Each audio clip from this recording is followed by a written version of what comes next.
sign guy here. I'm here with Chuey Martinez and his best friend, Bull. 300-pound manimal.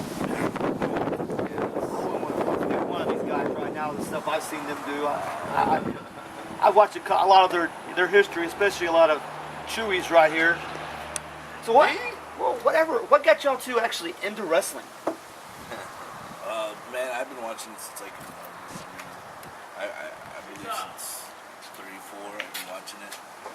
I just love it, man. I knew I was going to be a wrestler someday. I mean, it was my destiny. I'm a failed football player, so. Failed?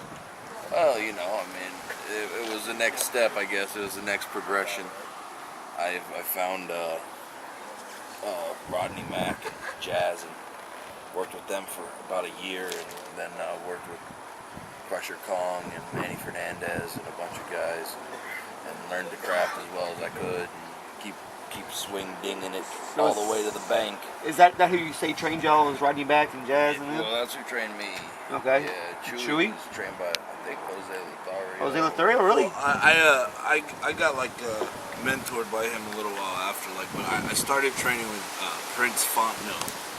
You know who that guy is? Ever heard of that big muscle black dude? He was huge, man. He looked like Mighty Mouse, but he was, thank you, sir. But along the way, met Jose Lothario, ran into him, did a lot of stuff with him and Pete Lothario. Then I ran into Super T, which he was like Iceman King Parsons and Super T back in world class. They were on a tag team or whatnot, all that good stuff. Then I did stuff with him, but then obviously Necro after in my hardcore era. But you know, it is what it is. Well, you're more known for your hardcore matches. What I remember back in your death matches. Bull's just known for a brawler. I compare him to Bruiser Brody in some of the matches I've seen him in. And that's the goal. I mean, guys like that, guys that I idolized growing up, guys that I watched. I mean, I wasn't an Ultimate Warrior or Hogan guy. I was a Jim Duggan and Kamala and guys like that. I love Bruiser Brody and Buzz Sawyer and I was an Ultimate Warrior. Moondogs and all the gimmicks. I love the gimmicks. I mean, all of them. The good guys, bad guys, Bam Bam, guys like that. I mean, Gordy, awesome. All the guys that paved the way for good solid wrestling that was more of a story than just an art. What does y'all's family think about y'all wrestling? Well, I've always beat the shit out of me when I was a kid, so you know I pretty much fit right in. Supportive. Supportive. I mean, my family all like just pushing me to go further and further instead of just settling. You know, I mean that's one thing my family does is they're really about me succeeding. It's not so much about professional wrestling or anything like that. It's about me doing what I want to do. And well, a lot of people don't know this about y'all two, but y'all two don't just wrestle in Texas. Y'all are U.S. wide. Have y'all been out of the U.S.? Thank you. You keep up. Yes, I keep up with y'all too. I hit some stuff in Mexico earlier this year. Y'all been to what? Actually, at Christmas, I've been doing a lot of stuff in California, Las Vegas, Phoenix, Arizona, Albuquerque, New Mexico, the Utah area, Colorado. There's some stuff. We're going to start doing some stuff in Northern California coming up. Some stuff in Illinois, Indiana. We were in Indiana. Nice. We were in Wisconsin. Milwaukee. We went up and me and Rex did Dragon Gate up in Jersey and Philly, and then I actually worked on a show in Queens at the old Elks Lodge where they used to run. I was in Utah at the time. So, have y'all been outside the U.S.? I did some stuff in Mexico in December. Mexico? You've never been to Mexico? No, I've been to a border town. Okay. So no Canada? I am trying. No, that's on the list. I've got some stuff that's in the obviously works. Where you need to go. Right? Canada. How about overseas? International, overseas. Overseas? Working on it. Hopefully good things coming up. been in contact with some people. Good things are on the horizon. But we can frankly say that y'all are more than Texas indie wrestlers. Y'all are U.S. Y'all are U.S. indie wrestlers, right? We can praise y'all on that. I just go where the bookings are, and say what you want to say about it. But when you learn the hustle, it can be profitable. It is. When you learn you got to learn the hustle though. It's not about getting paid $100 at a show or something like that. It's about making $100 at the show. Gotcha. And that's where your goal should be. So, on a personal level, not me, a personal level, does the gas prices hurt y'all for all y'all's travels and stuff, or? It does. It does, but I mean, it's something you got to fight through. It's just like everything else. It's notorious, man. It's gonna happen. It's part of times changing. I mean, it's part of it. Things change, bro. No. You just got to add people to your carload. Now, I first heard about Mr. Chuey Martinez here in the death match that I saw, where it was a tag team death match up in where was that at again? In Indianapolis. And it was the first time out of Texas, man. That was the 6th of October. No, 05 of October, I believe. That was one of the sickest matches that I've seen. Come here. Oh, you can come in, bro. What has been the? Are they here? Okay. What has been the worst? Come here first. Match you've been in, the worst blood, the worst. What's the bloodiest you've ever been? What match? Man, I can't. Not as bloody as Bull in Evansville, Indiana. He was bro. fucking bleeding like a stuck pig in Evansville, Indiana, man. I bled the other 5 guys combined. I can't say what my best one or the most, because I've gotten fucked up obviously a lot. I mean, I did wrestle with a broken leg at the deathmatch tournament last year. You know really? What I mean? Yeah, both days I wrestled with a broken leg. I broke it like 5 days before the fucking tournament, man. And it's still it's not fixed yet, obviously. I'm on that pay as you can plan.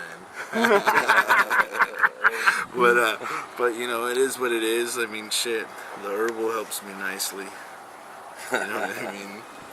We're not going to get involved in that right now. Right. I just rock and roll.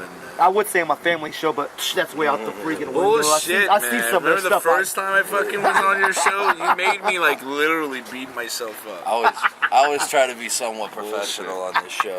Like I'm the one. Why guy can't we that just takes be it ourselves seriously. though, bro? I am being myself, just without F after everything I say.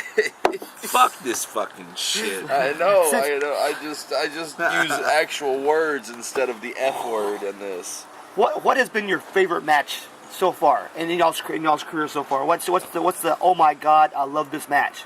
I was on all cylinders during this match. Oh, Flash Flanagan. Me and that dude killed it. We had a really good match. Where was that at? Jonesboro, Arkansas. Arkansas? That was for Rodney. At DCW. I think like 4 people saw it. Well, I mean, the 300 people at the show saw it. I mean, so that was cool. But there's been others. I mean, I had a really good match with Tiger that I don't think a whole lot of people saw. That was awesome. For Chewy. It was like 45 minutes. It was a really good match. Had some good stuff. I mean, And tonight he's the main event. How about that? And your favorite match, or? Bro, I mean, fuck. See, professionalism. I'm sorry. Oh, fuck! It's my show. Fuck. I've had a lot of them, man. But I mean, obviously, one of my most memorable was that tag team death match was a good one. When me and Hugh Rogue, Hugh Rogue, what's up, buddy? Love you. We did a what was it again? A light tube. Electrify light tube. Oh, I did a no rope barbed wire with Kings Hugh of Rogue. the Extreme. Yeah, at Kings of the Extreme in Evansville, in Illinois. No, in Illinois. Are any of these matches on YouTube where fans can look at? Bellevue. No, man, this is in smartmark.com, man. www.smartmarkvideo.com. Okay. Man. I have like 9 of them on there. Okay. We're trying. It just seems like everyone we tape sucks. Okay. not sucks, but you know, it's not A something good one that as well was last year in January. I wrestled against Sim Snuka. That was a good one, man. Me and Sim in Arizona was a good one, and then I did a tag match with this kid named Shane Strapmore, and then Val Venus and that was actually pretty solid. and Nykirk. That was a good match. Yeah, Derek Well, Nykirk. is there anybody on the Texas indie scene that y'all would like to wrestle? I'll be right back. I'll be right back. I know his answer to that one. I can answer it to it for you, but Right into my brother's driveway. I mean, I think I've wrestled them all, man. I mean, you know, I like working with Kevin Douglas. I like working with Rusty or Showtime. Sorry. No, you don't got to answer this, but speaking of I don't Kevin, know, bro. speaking Did of I Kevin, park it in another bad spot? Yeah, my brother's driveway.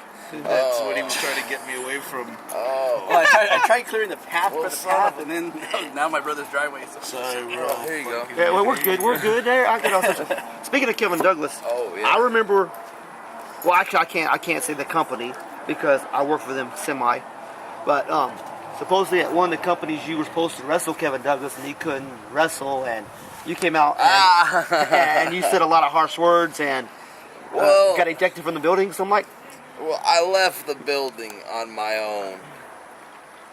First of you and I all. both know who I'm talking about. I know what you're talking about. You gotta stand up for your morals, right?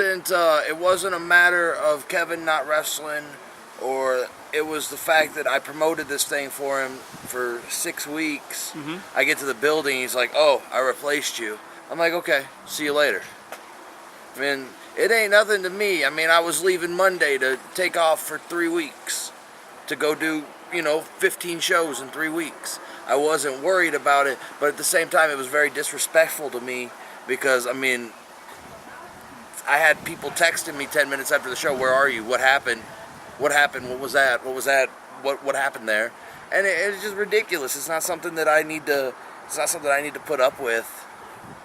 As being a professional wrestler. I mean, it should have been a nice situation for them to have me coming in and wrestling for that price. Yeah.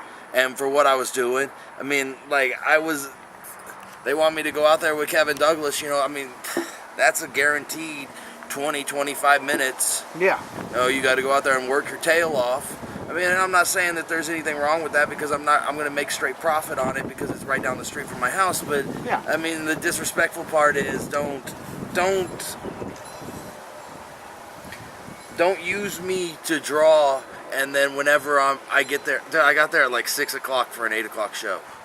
I mean, no big deal. It was down the street. Yeah. I mean, nobody tried to contact me or anything like that to see if I was coming, to see if I was still there, Yeah. or anything. And to be replaced, dude, I don't need that. I don't need that. I mean, I can go on. I've got plenty of stuff coming up. There's actually some exciting stuff coming up in Texas. I mean, between Brawl Wrestling Syndicate, which actually. Well, hey, We're here let's stop it right now, and then I'm gonna part two because I know which company you're fixing to mention, and I want to talk about them. Oh, okay. Go ahead.